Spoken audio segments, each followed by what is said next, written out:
Yeah, obviously today we are at the 90th anniversary of the Deuce, so that is why we're celebrating the Deuces today.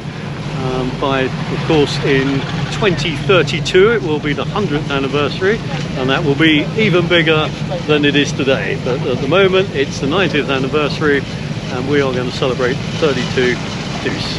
Okay, basically Deuce in America is 2, if you want to make it nice and easy. So that equates to the Ford, the 1932 Ford, which is one of the great staples of hot rodding in America.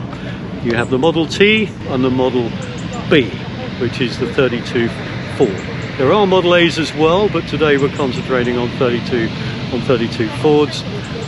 In period, they would obviously be fitted with flathead Ford engines. Nowadays, it's quite common to put a 350 Chevy small block in, because it's easier and you can buy a crate engine and drop it in. But you will also find some have got 32 rails, i.e. chassis rails, so they are original. Others will have those rails boxed and maybe even an IRS sort of fitted in with it. And you can buy the whole lot out of a magazine. You can get independent suspension, all the chassis, drop your engine in, buy your body.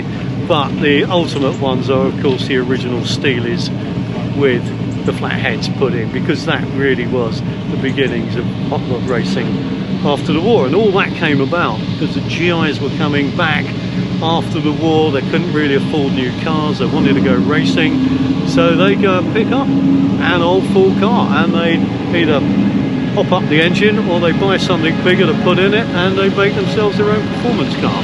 So that really is your kind of American graffiti of the 50s. And hot rodding from then evolved. From the early late days, you had this sort of thing where there was lots of chrome, lots of money spent on it, so it went through these phases where everything was chrome to the eyeballs, big engines, very, very expensive kit. Then we moved to the rat rod phase, where everybody likes it nice and rusty, but with all the mechanicals nice and safe and working underneath. So there are genre within this particular genre itself, and you can follow it all the way through the early days to the current thing, where more or less everything is celebrated.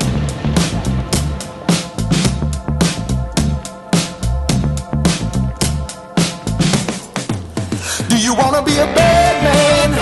Yes, you do. Do you want to taste sweet salvation underneath the summer moon? Do you need another hand now? Yes, you do. Go see Miss Joseph down on Columbus Avenue. Down in the city, there's a place that never sleeps. You can see it all up past 57th Street.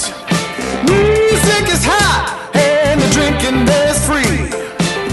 It'll turn you upside down before you count to 3. You're looking for a helping hand. You need a